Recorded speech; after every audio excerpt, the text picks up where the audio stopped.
నమస్తే, welcome to Pragathi media. నేను ఆదిత్య.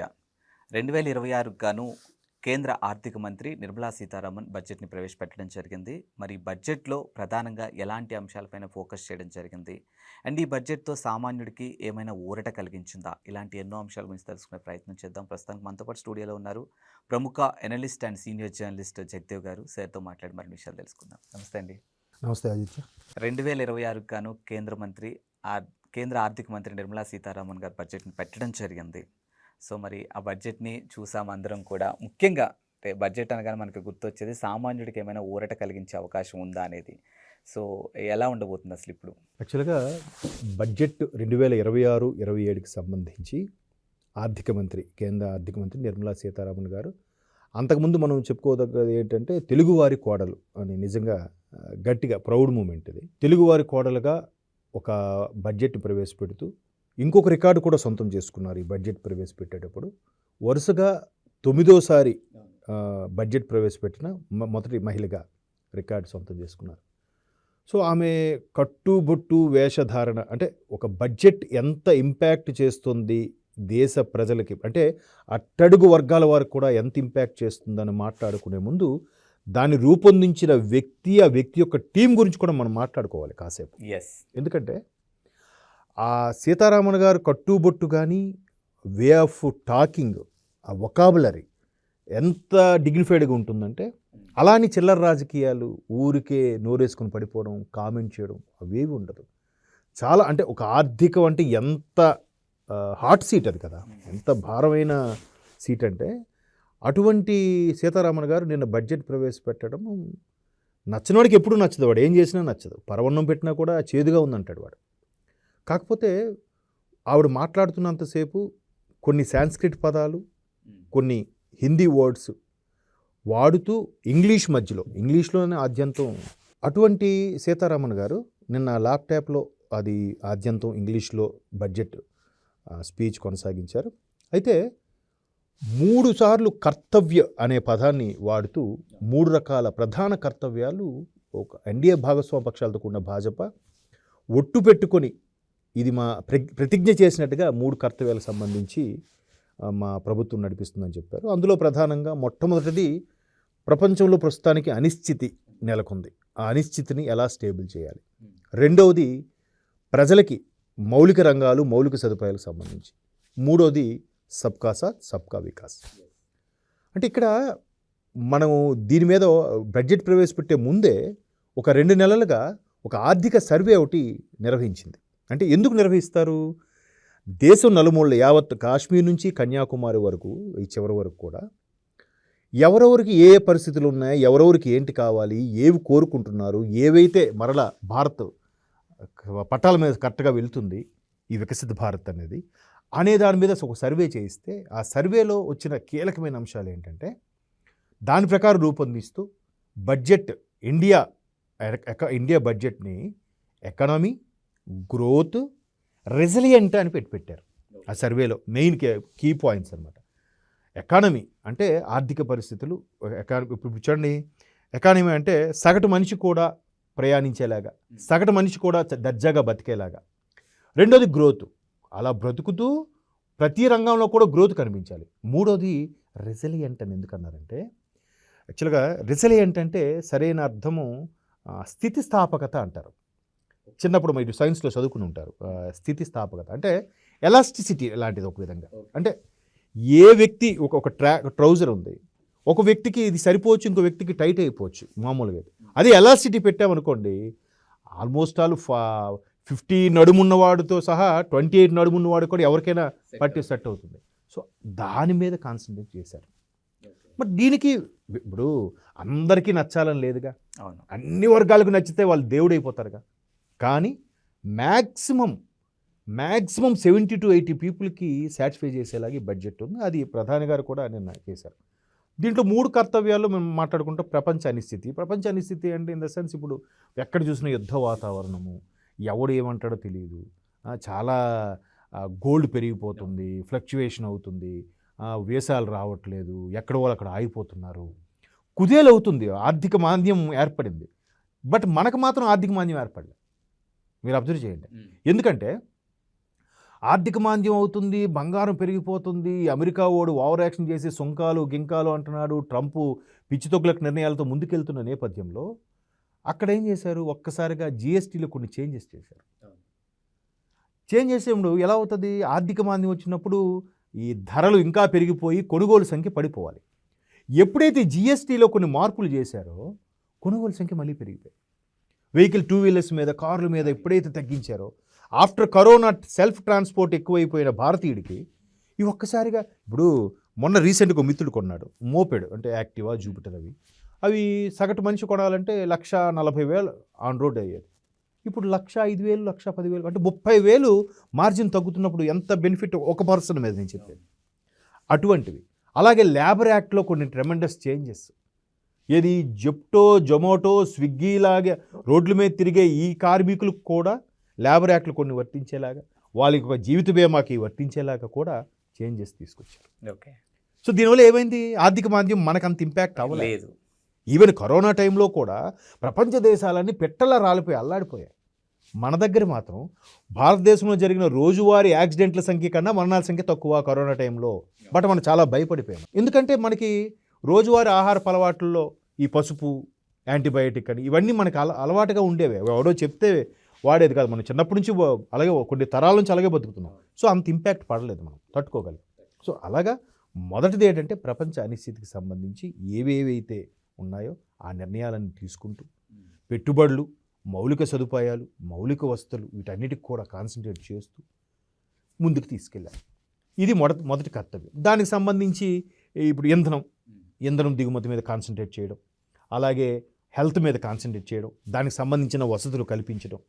ఇంధనం సంబంధించి ఇప్పుడు రష్యా నుంచి చమురు కొనుగోలు చేసుకుంటాం, అమెరికా వాడు గింజుకుంటున్నాడు, మా దగ్గర కొనట్లేదు. దానికి తోడు mother of all deals European సమాఖ్యతో నిజంగా చరిత్రలో లిఖింపదగిన నిర్ణయం కదా. ఇప్పుడు నభూతో నా భవిష్యత్ 20 ఏళ్ళ సుదీర్ఘ చర్చ, 27 దేశాలతో అది ఒప్పందం. 27 దేశాలకి కేంద్ర బిందువు భారత్ అవబోతుంది. మేక్ ఇన్ ఇండియా కాన్సెప్ట్ ఎప్పుడో 7-8 ఏళ్ళ కిందట పెట్టి తీసుకొచ్చిన ఈ ఎన్డీఏ ప్రభుత్వం ఇప్పుడు అది యూజ్ అవుతుందిగా. ప్రతి చిన్న ఎంటర్ప్రీనర్ కూడా బికమ్ ఏ బిజినెస్ మ్యాన్. ప్రతి ఒక్కరు కూడా ఇక్కడికే రండి. మీ 27 దేశం పైగా మన దగ్గర ఉన్న గొప్ప విషయం ఏంటంటే అత్యంత యువత కలిగిన ప్రపంచంలో ఏకైక దేశం భారతదేశం కదా. 27 దేశాలు ఒక కాన్సెప్ట్లు, చిన్న స్థాయి కంపెనీలు ఏవి పెట్టుకున్న, స్టార్టప్లు ఏవి పెట్టుకున్నా కూడా రండి మీరు సింగిల్ పేజ్ MOU చేసేస్తున్నాం, మీరు స్టార్ట్ చేసుకోండి. ఇప్పుడు ఈ 2026 బడ్జెట్లో కూడా MSMEకి ఎక్కువ ప్రాధాన్యత కేటాయించారు.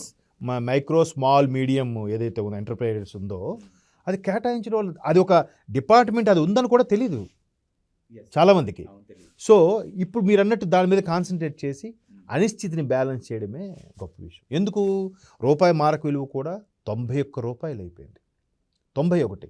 సో ఏంటిది 83 రూపాయలు 84 రూపాయలు ఉండేది మొన్న మే జూన్ వరకు కూడా. ఒక్కసారి ఇన్ని రూపాయలు పెరిగిపోయి 91 రూపాయలు అయిపోయింది ఏంటి.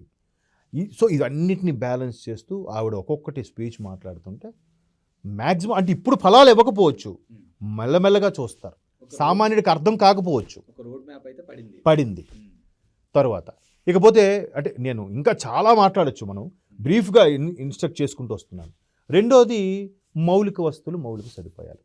అంటే ఎలా, రైతులకి సంబంధించి, కార్మికులకు సంబంధించి, అలాగే ప్రతిదీ ప్రైవేటు భాగస్వామ్యంతో హాస్పిటల్స్, ప్రైవేటు భాగస్వామ్యంతో కన్స్ట్రక్షన్స్. ఇప్పుడు ఆంధ్రప్రదేశ్లో అదే కదా, మొన్న వైసీపీ వాళ్ళు 1 కోటి సంతకాల సేకరణ చేశారు. ఎందుకు చేశారు, ఈ ప్రైవేటు PPP విధానం, పబ్లిక్ ప్రైవేటు పీపుల్ ఈ ఉందైతే ఉంది, ఇది వ్యతిరేకము 1 కోటి సంతకాలని చెప్పి ఏదో హడావుడి చేశారు. కేంద్ర ప్రభుత్వమే ఒక చేసిందయ్యా.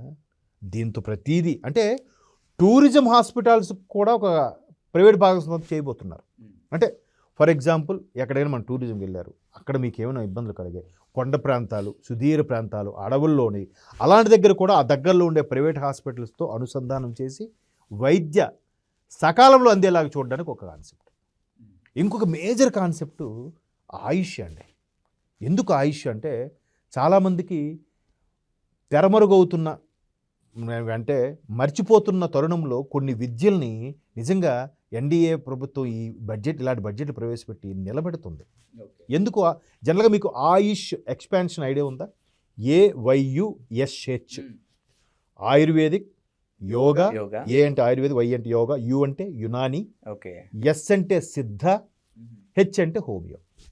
ఓకే. ఇవి భారతదేశంలో పురాతనం నుంచి పాతుకుపోయిన ఒక హోమియో లాస్ట్లో వచ్చింది, కానీ అంటే లాస్ట్లో అంటే ఒక కొన్ని వందల సంవత్సరాల కిందట వచ్చింది, 150, 200 కిందట. అంతకుముందు ఈ 4 ఉన్నాయి. వీటన్నింటినీ బతికించే ప్రయత్నం చేస్తుంది. ఇప్పుడు ఆయుర్వేదిక్ ఉంది. ఆయుర్వేదిక్ ఓపిక లేదు జనాలకి, పేషెన్స్ లేదు. ట్యాబ్లెట్ వేసామా తలనొప్పి తగ్గిపోవాలి, అంటే ఇలా స్విచ్ చేసినట్టుగా ఇమీడియట్ రిలీఫ్ కావాలి. అది దీర్ఘకాలిక రిలీఫా? కాదు కదా. మళ్ళీ రేపో ఎల్లుండో ఈ ప్రెషరో లేదా స్ట్రెస్ ఎక్కువయ్యి మళ్ళీ వస్తుంది, మళ్ళీ ఇంకో ట్యాబ్లెట్. దానివల్ల నీ ఇమ్యూనిటీ పవర్ తగ్గిపోతుంది కదా. అవును. అది వద్దంట, అది కావాలంట. ఇమ్యూనిటీ మామూలుగా ఆయుర్వేదిక్ మంచివిరా అంటూ వినరు. మీరు నమ్మరు. ఇదే ఆయుర్వేదిక్ సంబంధించి అమెరికా వాడు రీసెంట్గా చెద్దన్నం మీద కూడా అమ్మేస్తున్నాడు వాడు. ఎంత దారుణం అంటే అది $6, $5.5 అంట చెద్దన్నం, చిన్న మట్టి పెడితే. ఇక్కడ మన హైదరాబాద్ స్టార్ హోటల్స్లో అది ఒక డిష్. మరి స్టార్ హోటల్స్ అది సగటు భారతీయుడికి అలవాటైన ప్రక్రియ. అది చెద్దన్నం ముందు రోజు వార్చిన గంజితో మిగిలిన అన్నాన్ని ఆ గంజి పోస్తే తెల్లవారికి పులిస్తుంది, కొంచెం పులియబెడతారు. బ్యాక్టీరియా ఫామ్ అయ్యి అది హెల్దీ బ్యాక్టీరియా. అవును. ఎంత ఎనర్జెటిక్గా ఉంటుంది తెలుసా. ఆ రోజు చిన్నప్పుడు నేను కూడా చెద్దన్నం తిని బతికిన వాడిని. మాకు టిఫిన్స్ అంటే తెలియదు. అవును. ఆఫ్టర్ గ్రాడ్యుయేషన్కి వచ్చాక టిఫిన్స్. సో అది ఇప్పుడు వాడు పేటెంట్ రైట్ అంటే కావాలంటే వాడికి, మనకి ఎప్పటి నుంచో ఉన్నది. ఇప్పుడు వేప పుల్లలండి, నీమ్ స్టిక్స్ అని అమ్ముతున్నాడు వాడు, డిపార్ట్మెంట్ స్టోర్లో యూఎస్ వాడు. అది మన వాళ్ళు వేప పుల్ల వరే మన చిన్నప్పుడు చెప్తే ట్రాష్, ఇవన్నీ ఉడక కావాలి, పందుం పుల్ల వేస్ట్, అది బ్రష్ పేస్ట్ అంటున్నారు. అంటే మనోళ్ళ మైండ్ సెట్ ఎలా అయిపోయిందంటే పొరుగింటి పుల్లకూర రుచి. అమ్మ చేసింది ఎంత అద్భుతంగా ఉన్నా పనికిరాదు వీడికి. వీడు వేప పుల్ల వేసుకుంటే నామూషి. అలాంటిది ఇప్పుడు మళ్ళీ అటు రావడం మెల్లమెల్లగా ఇదవుతున్నారు. అలాగా ఆయుర్వేదిక్. వై అంటే యోగా. యోగాతో ఈ ప్రతి నీళ్ళు శరీరం నుండి ప్రతి రుగ్మతకి కూడా దాంట్లో పరిష్కారం ఉంది అని ప్రూవ్ చేస్తున్నారు. అందులో చాలా థెరపీలు వచ్చేసాయి, సౌండ్ థెరపీలు, ఆక్యుపెంచర్ థెరపీలు. మరి అది అంటే యోగా దాన్ని బతికిస్తుంది. ఇప్పుడు బాబా రామ్దేవ్ గారు ప్రపంచంలో ఎక్కడికి వెళ్ళి సభ పెట్టినా కూడా మేరా భారత్ మహాన్ అని స్టార్ట్ చేస్తాడు తెలుసండి ఆయన. ఇట్లాగే దీని మీద పేటెంట్ మాకు ఇచ్చేయండి అడిగాడు. అమెరికా వాడు అన్నీ అంతే కదా, వాడి దగ్గర ఏముండో, ఎక్కడ ఎవడైనా ఇన్వెంట్ చేస్తే వాడిని కొన్ని కోట్లు ఇచ్చి పడేసి వాడు కొనేసుకుంటాడు. అమెరికా కనుక్కుంది, మా దగ్గర ఉంది అంటాడు. వాడు గొప్పతనం, వాడు ఓవరాక్షన్ అది. సో అట్లాగా యోగా అడిగితే ఎవరన్నారు, ఈ ఎన్డీఏ భాగస్వామి మరలా వచ్చి యోగా డే అని మొన్న ఆంధ్రప్రదేశ్లో కూడా యోగా డే ఎంత గ్రాండ్గా చేశారండి గవర్నమెంట్ ఇచ్చిన కొత్తలో.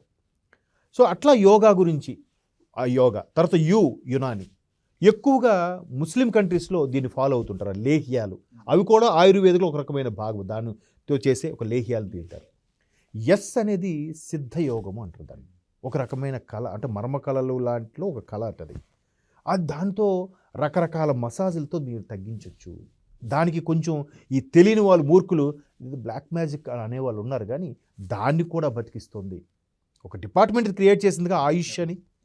హెచ్ హోమియో ఎలాగో తెలిసిందే. ఈ రోజుకి మానసిక రుగ్మతలకి పరిష్కారం, సరైన పరిష్కారం అంటే హోమియో అంటారు ఎవరైనా, మానసిక వీళ్ళకి. అండ్ మోర్ ఓవర్ మన హైదరాబాదు రామాంతపూర్లో హోమియో మెడికల్ కాలేజ్ వాళ్ళు ఎయిడ్స్కి మందు కనిపెట్టారు హోమియో, తెలుసా మీరు? అది ఎవరికి తెలియదు, ఒక జస్ట్ ఆర్టికల్ వచ్చింది అయిపోయి. సో అట్లాంటివి కూడా ఇది బయటికి తీసుకొస్తుంది. ఓకే. ఇకపోతే మూడో కర్తవ్యం సబ్కా సాత్ సబ్కా వికాస్. 2047 టార్గెట్. దీంట్లో ఎన్ని రకాల ఈ 3 కర్తవ్యాల్లోనే అన్నీ చెప్పేసింది ఆవిడ. మీరు అవి ఇప్పుడు అందరూ చెప్పుకుంటుంది ఏంటంటే ఎక్కువగా బుల్లెట్ ట్రైన్స్ వేస్తున్నారు, ఇవి అవుతాయి, ప్రణాళిక అవుతాయి, రన్ చేస్తారు. వందే భారత్ చేశారు. ఆ బుల్లెట్ ట్రైన్స్కు దానికి తగ్గట్టుగా ఆ ట్రాక్ పట్టాలు ఇంకాస్త స్థిరంగా గట్టిగా ఉండాలి, అది వెళ్ళే వేగాన్ని తట్టుకుని నిలబడగలగాలి పట్టా. ఓకే. సో దానికి మళ్ళీ రన్ చేసి ఇప్పుడు కాకపోతే నెక్స్ట్ ఇయర్ కన్నా రిలీజ్ చేసే అవకాశం. సో ఇప్పుడు చెప్పింది దీనికి ప్రో అని వచ్చా, వందే మాతరం అంతే కదా, నెక్స్ట్ వెర్షన్సే కదా ఇవన్నీ. ఓకే. ఇప్పుడు మెట్రోలు కూడా రకరకాల మెట్రోలు ఉన్నాయి, హ్యాంగింగ్ మెట్రోలు ఉన్నాయి, మీకు ఐడియా ఉందా? అంటే ఇప్పుడు మెట్రో ట్రాక్ మీద వెళ్తుంది. అవును. ఇప్పుడు మనకి చైనా లాంటి దగ్గర ఏంటంటే పైన పట్టిని పట్టుకుని వెళ్తుంది అలాగా, రోప్వే లాగా, అటువంటి మెట్రోలు ఉన్నాయి.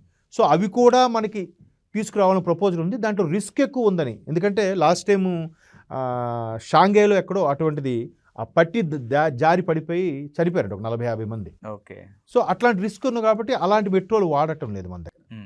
సో మెట్రోలు ఈ ట్రైన్స్, ఈ ప్రభుత్వ విధానము ప్రైవేట్ రంగం భాగస్వామ్యం చేయడం, హాస్పిటల్స్ కూడా ప్రైవేట్ రంగాలతో అనుసంధానం చేయడం, దీని తర్వాత టెక్ పార్కులు, తర్వాత ఇంకొక ప్రధానమైన కాన్సెప్ట్ ఏంటంటే ఇందులో రెండో కర్తవ్యం పాయింట్లో ఒక ఇన్స్టిట్యూట్ పెడితే ఆ ఇన్స్టిట్యూట్కి అనుసంధానంగా ఒక ఇండస్ట్రీస్ కూడా నెలకొల్పాలని డిసైడ్ అయ్యారు. ఓకే. అంటే ఫర్ ఎగ్జాంపుల్ ఫార్మా ఇండస్ట్రీ ఉంది.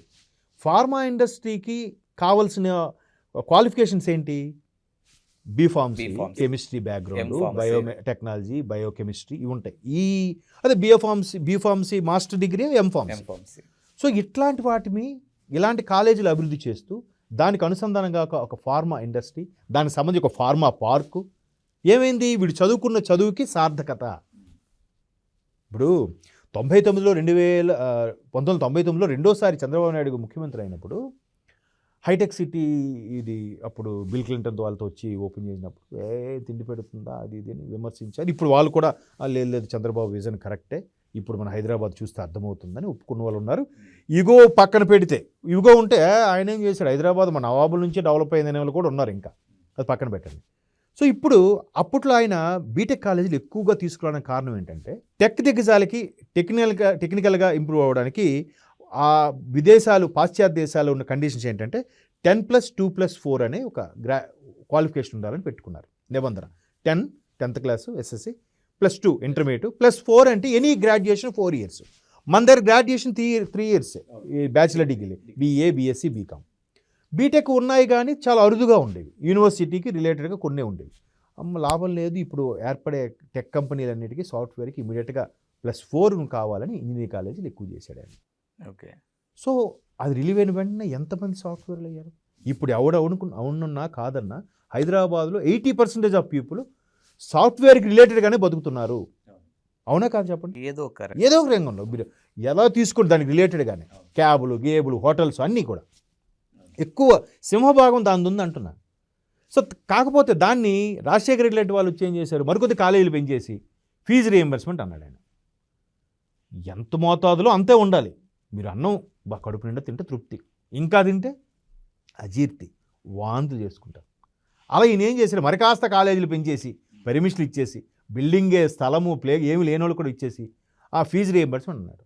ప్రతి ఒక్కడు బీటెక్కే, ప్రతి ఒక్కడు చదువుకున్నోడే. దానివల్ల చదువు వాల్యూ పడిపోయింది, క్వాలిటీ ఎడ్యుకేషన్ పడిపోయింది. బీటెక్ కోడికి అదే బీటెక్ కోడి ఫ్యాకల్టీగా వెళ్ళి చెప్పే రోజులు వచ్చేసాయి. ఒక ఎంటెక్కో ఎంఫిల్లో చదివిన వాడు వచ్చి చెప్పాల్సిన క్లాసుల్ని బీటెక్ కూడా క్లాసులు చెప్పారు. క్వాలిటీ పడిపోలే. అది ఏదైనా అతి ఉండకూడదు అంటాను, కొంతవరకే. అది ఆలోచించే విధానం అందరికీ రాదు. సరే, ఈ విధంగా చేస్తూ ఆ ఫార్మాకి సంబంధించి కానీ ఈసారి బడ్జెట్లో ఇంకోటి కూడా ఎక్కువ కేటాయించారు. టెక్స్టైల్కి సంబంధించిన పార్కులు పెట్టబోతున్నారు.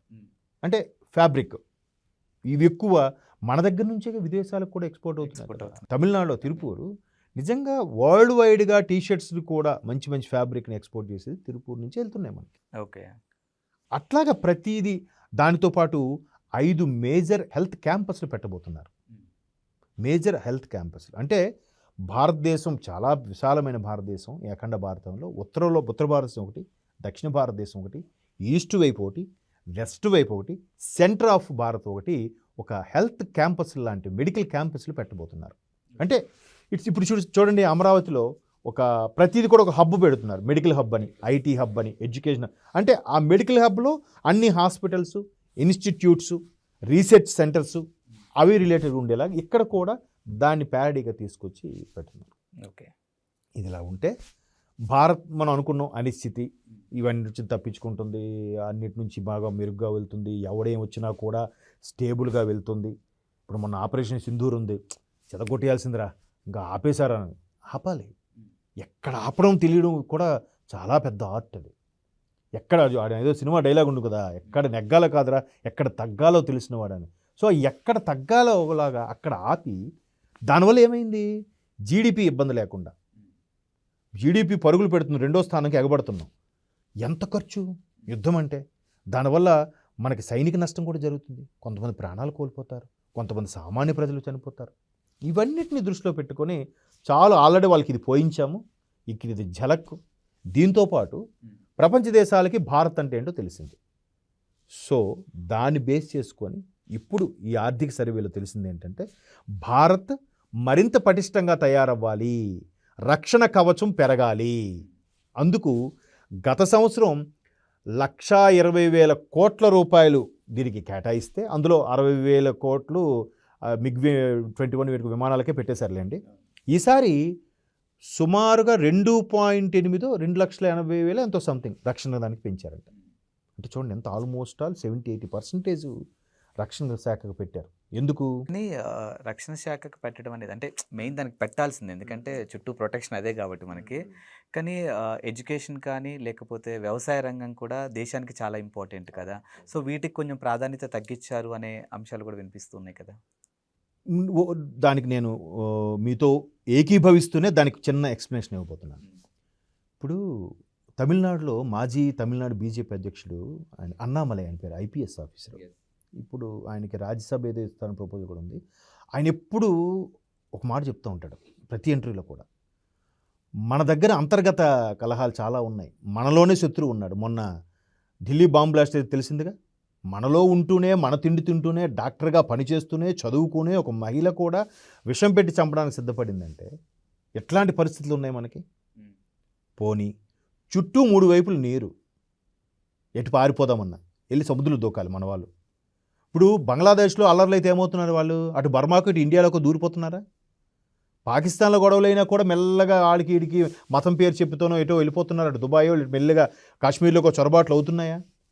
మరి భారత్లో ఏవైనా ఇబ్బందులు అయితే సగటు భారతీయుడు ఎటు వెళ్తాడు, ఎటు వెళ్ళగలడు? చుట్టూ శత్రువులే, తూర్పు పాకిస్తాన్ బంగ్లాదేశ్ శత్రువు, అటు పాకిస్తాన్ శత్రువు, అటు చైనా వాడు తేనె పూసిన కత్తి. ఇన్ని సందర్భాల్లో మన రక్షణ కవచం ఉంచుకొని ముందు మనల్ని కాపాడుకుంటే తర్వాత నెక్స్ట్ ముందు మన ప్రాణాలతో ఉండాలి కదా స్వామి. ప్రాణాలతో ఉన్న తర్వాత అప్పుడు అందులో ఉండే ప్రజలకి ఫుడ్, తర్వాత మౌలిక సదుపాయాలు, తర్వాత ఆ ఫుడ్ ఎలా తయారవుతుంది, ఎన్ని కోట్ల మందికి ఫుడ్ సరఫరా చేయగలమా, ఇన్ని ఆలోచించాలి కదా. సో అందుకు రక్షణ కవచానికి, రక్షణ శాఖకే మొదటి ప్రాధాన్యత ఇవ్వడానికి కారణం ఇది. ఇకపోతే రైతుకు సంబంధించిన అంటారా, ఇక్కడ మనది ఉపఖండం, ప్రతి రాష్ట్రం దానికి కొన్ని విధులు కొన్ని ఇవి ఇచ్చింది, కొన్ని పరిపాలనా విధులు అన్నీ అప్పచెప్పింది, రాష్ట్ర ప్రభుత్వానికి ఉన్నాయి. వాళ్ళు కూడా రైతులు కేటాయిస్తున్నారుగా. కేంద్ర ప్రభుత్వం కేటాయించే రైతులకు సంబంధించి యావత్ భారతావనికి ఒకేలాగా ఉండాలనే కాన్సెప్ట్ తీసుకొచ్చిందే ఎన్డీఏ భాగస్వామ్య పక్షాలు. ఎందుకంటారా, మీకు గుర్తుందో లేదో, లాస్ట్ టైము కరోనా ముందో ఇప్పుడు అనుకుంటా, పంజాబ్కు సంబంధించిన రైతులు భయంకరమైన ధర్నాలు రాస్తారోకోలు చేశారు ఢిల్లీలో, గుర్తుందా? పార్లమెంట్ ఆవరణలో కానీ రాజ్భవన్ వచ్చేస్తే వాళ్ళకి స్వచ్ఛంద సంస్థలు కూడా రైతులకు అన్యాయం జరిగిపోతుంది, రైతులకు ఏం పెట్టట్లేదు వీళ్ళు అని చెప్పి స్వచ్ఛంద సంస్థలు కూడా వాళ్ళకి హెల్ప్ చేశారు భోజనాలు పెడుతూ. తీరా పంజాబ్లో ఆరోపణ ఏంటి తెలుసా? పంజాబ్ రైతుల ఆరోపణ,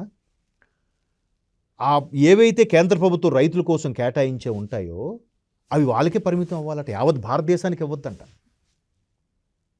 ఇది ఎక్కడెవరు న్యాయం అండి? ఏమంటే భారతదేశానికి సరిపడ్డ గోధుమలు, భారతదేశానికి సరిపడ్డ రొట్టి మా ఒక్క రాష్ట్రమే ఇస్తుంది, కాబట్టి మాకే ఎక్కువ సదుపాయాలు కల్పించాలి.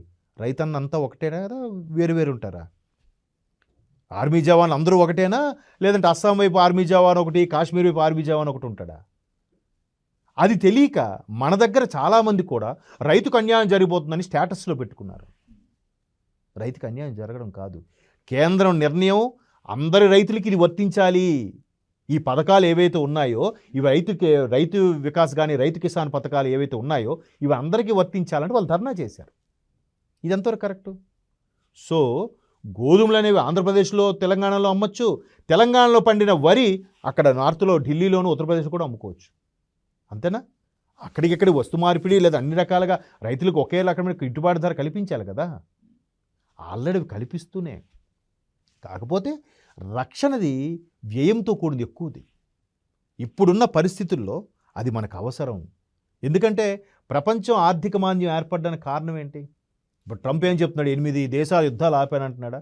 ఆ చిలీ ఒకటి, ఇరాన్ ఒకటి, ఇజ్రాయిల్ ఒకటి, తర్వాత ఇండియా పాకిస్తాన్ ఒకటి, ఎన్ని ఉన్నాయి కదా, అపకాడు కిమ్ గాడు కొరియా ఒకటి.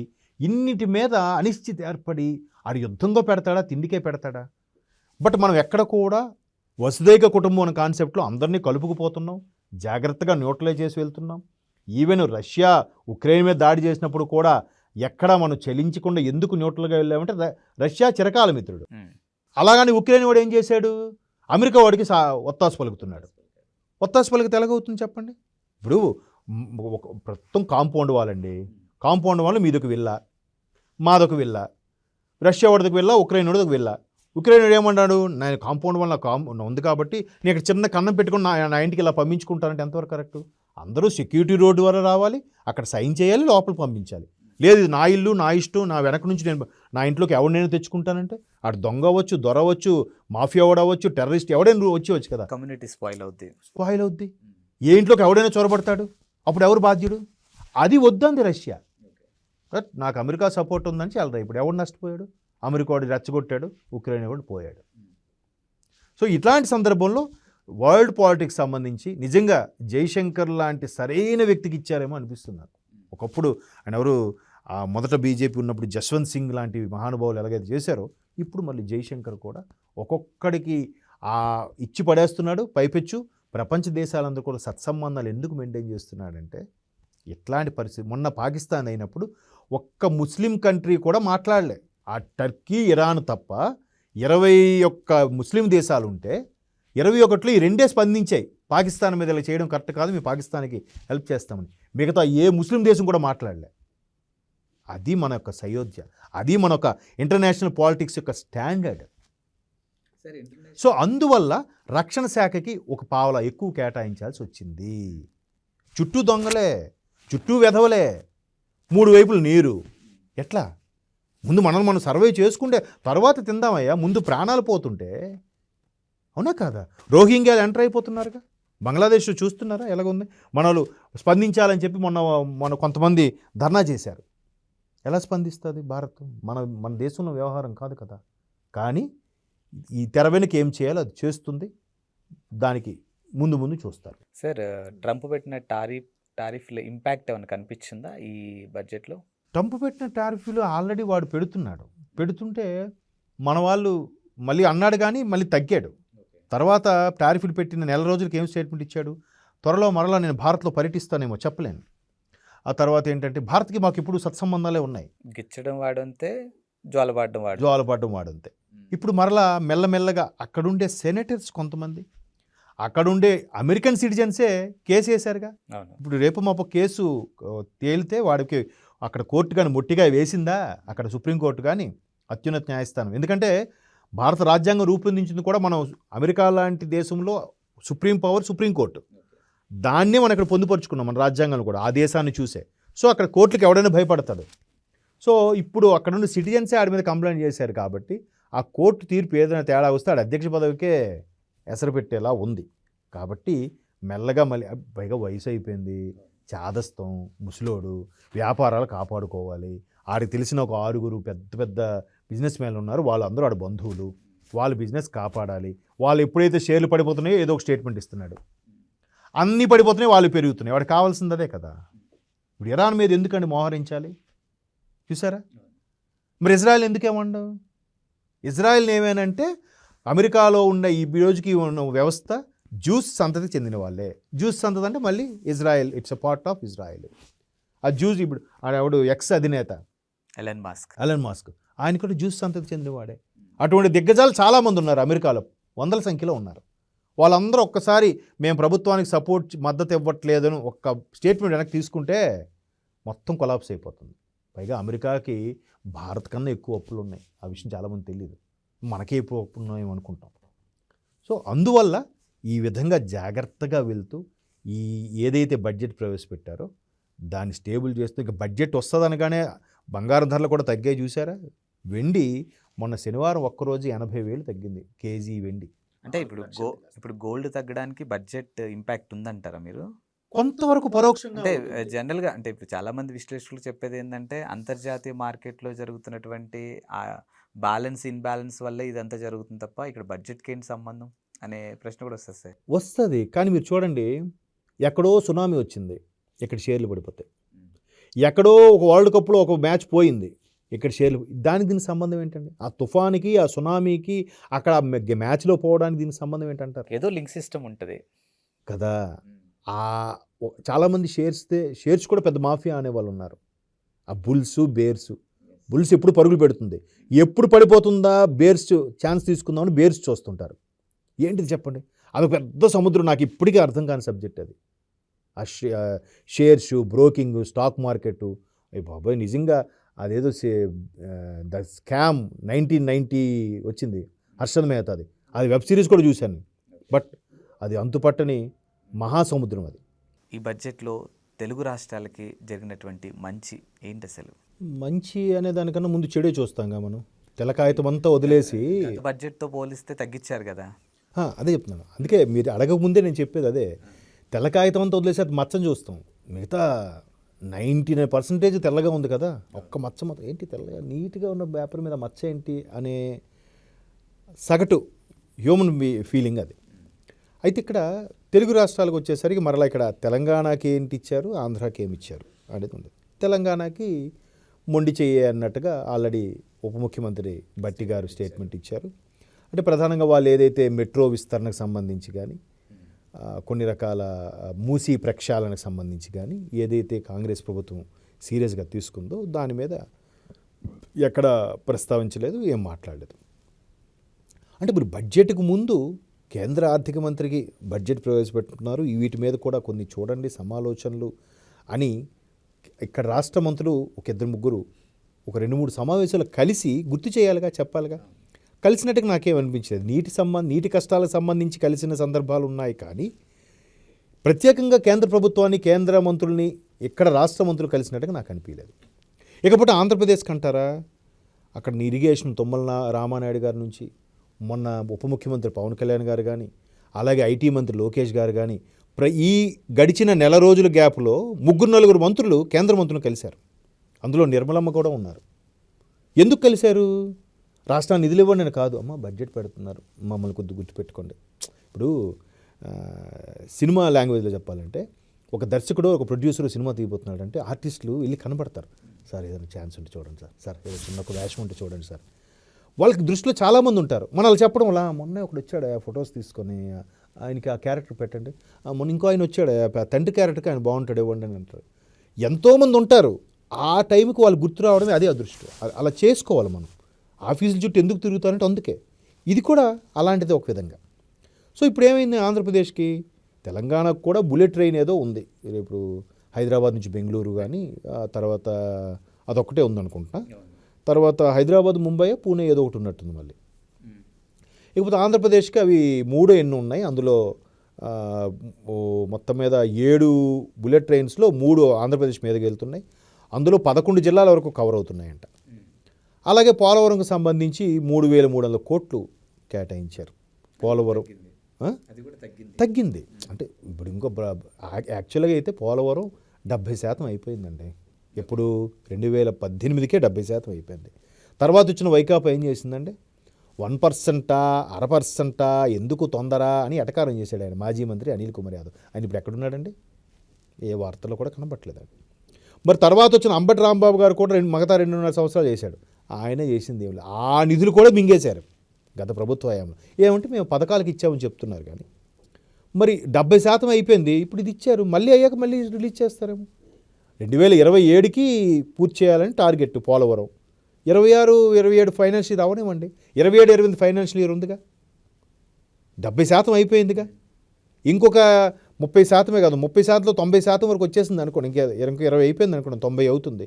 ఆ 10% రాష్ట్ర ప్రభుత్వం కూడా కొంత కేటాయించాలి కదా. అది తర్వాత ఈ సెమీ కండక్టర్కి సంబంధించి ఏది ఆంధ్రప్రదేశ్ ప్రభుత్వం ప్రతిదీ కూడా అభివృద్ధి అభివృద్ధి అభివృద్ధి అనే మాట. ఎందుకంటే టర్నోవర్ ముఖ్యం ఇక్కడ. టర్నోవర్ ఉంటేనే ప్రతిదీ కూడా అభివృద్ధిలో ముందుకెళ్తుంది.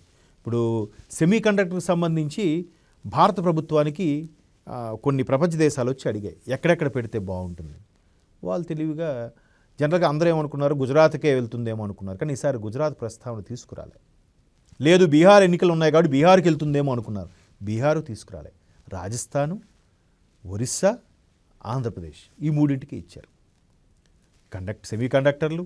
అలాగే ఏఐకి సంబంధించింది, తర్వాత యూట్యూబ్కి సంబంధించిన ఇన్స్టిట్యూటు, ఇవన్నిటికీ ఇవ్వడానికి మెల్లమెల్లగా నిధులు సమకూరుస్తుంది, ఇస్తుంది. మీరు ఒక మహిళా సాధికారత దినోత్సవం జరిగింది ఒక డిసెంబర్లో ఇప్పుడు. అప్పుడు తిరుపతిలో ఒక సభకి, అలాగే అమరావతిలో ఒక సభకి కేంద్ర మంత్రి నిర్మలా సీతారామన్ గారు హాజరయ్యారు. హాజరైనప్పుడు అక్కడ మహిళలు ఎంటర్ప్రెన్యూర్స్ అందరూ కూడా ఇలా ఉండాలి, మా రాష్ట్రానికి ఇది కావాలి. వాళ్ళు కూడా చూడండి, ఎంటర్ప్రెన్యూర్స్ ఎప్పుడు కూడా అన్ని రాష్ట్రాలు బిజినెస్ చేసే వాళ్ళు కూడా ప్రత్యేకంగా ఆంధ్రప్రదేశ్కి ఏదో ఒకటి కేటాయించండి అని చెప్పి రిక్వెస్ట్ చేశారు. ఆ ప్రెషర్ మీద ఆవిడ అమరావతి మళ్ళీ సభకు వస్తే అక్కడ కూడా ఆవిడ ఏముందంటే ఇంకా ఓపెన్ అయిపోయింది ఆవిడ. నాకు ప్రధానమంత్రి స్వయంగా మోదీ గారే చెప్పారు, ఆంధ్రప్రదేశ్కి విభజన జరిగిన తర్వాత న్యాయం ఎక్కువగా జరగలేదు, ఎందుకంటే తెలంగాణ వడ్డించిన విస్తరి అన్నీ ఉన్నాయి, ఆంధ్రప్రదేశ్కి ఏమీ లేదు. ఆ తర్వాత 5 ఏళ్ళు బాగుందనుకోసరికి వైసీపీలో ఇబ్బంది ఉంటుంది కాబట్టి ఈసారి మ్యాక్సిమం స్పెషల్ స్టేటస్ ఇవ్వకపోయినా స్పెషల్ ప్యాకేజ్గా ఏది కుదిరితే వీలైనంత సాయం చేయండి, వీలైనంతగా కేటాయించండి అన్నట్టుగా చెప్పారట. ఆవిడ నేను అసలు ఇంటర్నల్గా మాట్లాడుకున్న విషయం బయటికి చెప్పకూడదు, బట్ నేను ఇప్పుడు చెప్తున్నా అని చెప్తూ ఆ మాట చెప్పారు. సో వాటికి తర్వాత ఏదైతే నిన్న కర్తవ్యం 2లో పీపీపీ విధానం అయితే కేంద్ర ప్రభుత్వం ఉందో, ఇప్పుడు ఆల్రెడీ అక్కడ మెడికల్ కాలేజీకి పీపీపీ విధానంలోనే కన్స్ట్రక్ట్ చేసుకుంటా నడుస్తున్నాయి. ఇంకా అమరావతికి అని అంటారా, దానికి కూడా 1500 కోట్లు మళ్ళీ ఎంత కేటాయించారు. మొదట సిఆర్డీఏ గవర్నమెంట్ వచ్చిన కొత్తలో 24లో సిఆర్డీఏకి 15,000 కోట్లు ఇచ్చారు. అది ప్రపంచ బ్యాంకు అప్పు, మీరు సగం మేము సగం అని అన్నారు ముందు. తర్వాత మరలా లేదు మేమే మొత్తానికి చూసుకుంటామని కూడా హామీ ఇచ్చారు. అలాగే స్టీల్ ప్లాంట్ మూతపడుతుందంట సమయానికి ఏమైంది, దానికి కూడా ఒక 15,000 కోట్లు అంత కేటాయించారుగా వాళ్ళు ధర్నా చేయడానికి, మరి అవన్నీ విరమించుకోవడానికి. కానీ గత ప్రభుత్వం వాళ్ళు ఏం చేశారు, ఆంధ్రప్రదేశ్ గత ప్రభుత్వం స్టీల్ ప్లాంట్ కూడా ప్రైవేట్ పరం అయిపోతే ఆల్రెడీ మన దగ్గర సిమెంట్ ఉంది, ఇసుక ర్యాంపుల ద్వారా ఇసుక నొక్కేస్తున్నాం, స్టీల్ కూడా మన వశం అయిపోయింది అనుకో, కన్స్ట్రక్షన్ ఫీల్డ్లో మనకి ఇంకా తిరిగే ఉండదు అని స్టీల్ ప్లాంట్ కూడా కైవసం చేసుకోవాలని చూసాయట. ఇది అప్పుడు మీడియాలో హల్చల్ అయిన వార్త. బట్ దాన్ని కూటమి ప్రభుత్వం రాగానే అది కాదని చెప్పి వాళ్ళకి ధర్నా ఆపించేసి స్టీల్ ప్లాంట్కి కూడా అమౌంట్ కేటాయించారు. సో ఆంధ్రప్రదేశ్కి మెరుగ్గానే ఉంది చెప్పాలి కంపేర్ టు తెలంగాణ. సో ఏదైనా అంతే కదండి, ఎవరు కూటమి ఉంది, కూటమి ప్రభుత్వం ఆబ్వియస్లీ అక్కడ ఫేవర్గా ఉంది. పైపెచ్చు కూటమి ఉన్నప్పుడు కూడా వీళ్ళు వెళ్ళి రిక్వెస్ట్ చేసుకుంటున్నారు, నెలకోసారి వీళ్ళు కలిసి అమ్మ బడ్జెట్ ప్రవేశపెడుతున్నారు మాది కొద్దిగా చూడండి, బడ్జెట్ ప్రవేశపెడుతున్నారు మాది కొంచెం యాడ్ చేయండి, రిక్వెస్ట్ చేసుకోవాలి కదా. కేంద్రం అందరికీ కేంద్ర ప్రభుత్వమే. సో ఇక్కడ పార్షియాలిటీ ఉంది, అది ఉంది, ఇది ఉందంటే సహజం, ఎవరు ఒక ఇది వాళ్ళు చూసుకుంటారు. బడ్జెట్ కామన్గా ఎంతవరకు అన్ని రాష్ట్రాలకి కేటాయించింది కొంత ఉంది కదా, అది ఎలాగూ ఉంటుంది. ఇప్పుడు రేషన్ ఉందండి, రేషన్ ఎవరిది, కేంద్ర ప్రభుత్వం నుంచి వచ్చే నిధులే కదా. కానీ ఇక్కడ ఏం చేస్తాం మనం, రాష్ట్ర ప్రభుత్వాలకు సంబంధించిన ముఖ్యమంత్రుల ఫోటోలు వేసుకొని మేమే ఇస్తున్నాం అనుకుంటాం. కేంద్ర ప్రభుత్వం కదా అది రేషన్ పథకం పెట్టింది, అది ఎంతమందికి తెలుసు. అది లేదు, రాష్ట్ర ముఖ్యమంత్రి ఎవరుంటే వాళ్ళ పేరు వాడు ఇస్తామన్నాడు ఇవ్వలేదబ్బా, ఇది ఇస్తామన్నాడు ఇవ్వలేదబ్బా అని అనుకుంటాం. ఈవెన్ రోడ్లు డెవలప్ కూడా 70% కేంద్ర ప్రభుత్వం పెట్టుకుంటే 30% ఆంధ్రప్రదేశ్ కాదు రాష్ట్ర ప్రభుత్వం దాన్ని కేటాయించాలి. భూమి కానీ కొన్ని రకాల నిధులు కానీ కేటాయిస్తేనే కంప్లీట్ అవుతుంది. ఈవెన్ పోలవరమైనా ఏదైనా సరే. సో అలా కేటాయించినప్పుడు దానికి కేటాయించింది అదే ఉపయోగించాలి. అది కూడా తినేద్దాం, గుడిలో లింగం కూడా మింగేద్దామంటే ఎప్పటికవుతాయి పథకాలు, ఎప్పటికవుతాయి ప్రాజెక్టులు చెప్పండి. ఎస్, సో ఫైనల్గా 2047కి వికసిత్ భారత్ అంటున్నారు. సో మీరు అన్నట్టు ఈ బడ్జెట్లు ఇలాగే కంటిన్యూ అయితే అనుకున్న స్థాయికి అనుకున్న టైంకి రీచ్ అవుతారా ఏంటి, ఎలా ఉండిపోతుంది ముఖ్యంగా జీడిపి విషయంలో? అవ్వాలండి, అవుతుంది కూడా. ఎందుకంటే 1947లో స్వాతంత్రం వచ్చిన తర్వాత 2047కి 100 ఏళ్ళు పూర్తవుతుంది. సో దాన్నే వికసిత్ భారత్గా మనం నినాదం ముందుకు తీసుకెళ్తున్నాం. అలాగే ధరలు కూడా బాగా పెరిగాయి కానీ దానివల్ల వచ్చే ఇన్కమ్ సోర్స్ కూడా పెరుగుతుంది కదా. దానివల్ల ఇన్కమ్ సోర్స్ కూడా పెరుగుతుంది. ఇప్పుడు చాలామంది ఏమంటారంటే 10,000 వచ్చినప్పుడు బాగుండదు, 10,000 వచ్చిన టిఫిన్ ప్లేట్ 10 రూపాయలే ఉండేది చక్కగా, ఇప్పుడు 50,000 వస్తుంది కానీ టిఫిన్ కూడా 50 రూపాయలు అయిపోయింది. కానీ రేషియో ఒకటే, సగటు మానవుడు అలాగే ఉన్నాడు అనుకుందాం కాసేపు, వాడి కష్టాలు తీరట్లేదు, వాడు అదే అలో లచ్చం అనుకుని చేతి పట్టుకు పరిగెడుతున్నాడు కాదనట్లేదు. కానీ ఇక్కడ 10,000 నుంచి 50,000కి జీవన ప్రమాణ రేటు పెరిగింది కదా. జీవన ప్రమాణ రేటు కాదు, ప్రమాణ రేటు అంటే ఆయుష్ది, దీన్ని ఏదో అంటారు. ఆ తలసరి ఆదాయం పెరుగుతుంది కదా. మరి దాని ప్రకారము అది అలా పెరుగుతుంటే మొన్న ఎవరో ఒక ఆయన విశ్లేషకుడు ఏం చెప్పాడంటే ఎంతసేపు డబ్బున్న వాళ్ళ మీద తల మీద వచ్చే ఆదాయాన్ని క్యాలిక్యులేట్ చేసేసి అది ఓవరాల్గా యావరేజ్ చేసేసి భారత తలసరి ఆదాయం ఎంత అని చూపించేస్తున్నారు. అది సగటు పౌరుడి దగ్గరకు వచ్చేసరికి అందులో 100వ వంతు కూడా ఉండట్లేదు. ఇది ఎలా తలసరి ఆదాయం అవుతుంది, ఇది ఎంతవరకు కరెక్టు అని అంటున్నారు. కరెక్టే, కానీ ఇప్పుడు ఒక కుటుంబం ఉంది. ఆ కుటుంబంలో ఒకడు 10,000 సంపాదిస్తాడు, ఒకడు 50,000 సంపాదిస్తాడు, ఒకడు 1,00,000 సంపాదిస్తాడు. బట్ ఆ కుటుంబం మొత్తం ఆదాయం ఎంత చెప్తారండి? 1,50,000 10 ఎంత 1,60,000 అని చెప్పమా? మరి ఇది కూడా ఒక కుటుంబమే కదా. అలాగే అంటే వాళ్ళు ఇప్పుడు నిర్మలా సీతారామన్ గారు ఆర్థిక మంత్రిగా ఉండి ఆవిడ టీంలో ఉండే ఎంతమంది, అందరూ 2-3 మహిళలు, ఏఎస్ ఆఫీసర్లు ఎంత మేధావులండి. అలాగే అమాయకుల రాబోయే రోజులకి ఎట్లా ఉండాలో అన్నీ మెలికిపెట్టి మరీ చేస్తూ ఉంటారు వాళ్ళు. ఆ బడ్జెట్ రూపొందిస్తారు. మొన్న ఎంత చక్కగా పెట్టారు లేబర్ యాక్ట్ సంబంధించి 50% బేసిక్ ఉండాలి, అది కూడా మినిమం 21,000 ఉండాలని పెట్టేశారు. సరే 21,000 లేకపోతే ఇబ్బంది, కంపెనీలు ఏమైనా మెలికిపెట్టి ఏదైనా సెట్టింగ్ చేస్తాయని బేసిక్ 50% ఉండాలి, మిగతా అలవెన్స్ కూడా షుడ్ నాట్ ఎక్సీడ్ 50 అని పెట్టాడు. అంబర్ ఫిట్టింగ్ చూసారు ఎంత తెలివైన వాళ్ళు. ఆ రూపొందించిన రాజకీయ నాయకులు కాదు, ఇట్లాంటి మేధావులు ఐఏఎస్లు. వాళ్ళు వేసే క్యాలిక్యులేషన్లు, వాళ్ళు వేసే ఇది మీకు సామాన్యుడు విశ్లేషించి తప్పుపడితే ఎలా అవుతుందండి? వాళ్ళు ఎన్ని రాత్రులు కష్టపడి ఆ బడ్జెట్ రూపొందిస్తారు, ఎన్ని రాత్రులు కష్టపడి ఈ తలసరి ఆదాయం ఏమైనా డిసైడ్ చేస్తారు చెప్పండి. వాళ్ళకన్నా మనకు బాగా తెలుసని మనం అనుకుంటున్నామా? ఎవడో విమర్శించాడు కదా అని పాయింట్అవుట్ చేస్తే ఎంతవరకు కరెక్ట్? అది హైలైట్ అవ్వాలని కూడా ఒక్కోసారి పాయింట్అవుట్ చేస్తారు, కానీ డీప్గా అనలైజ్ చేస్తే సగటు మనిషి అందరు డబ్బున్నోడు ఆదాయం కలపాలి, పేదవాడు ఆదాయం కూడా కలపాలి కదా. మొత్తం కలిపే కదా క్యాలిక్యులేషన్ డివైడెడ్ బై చేసేది. మరి అది తప్పని ఎలా అంటారు? Thank you sir.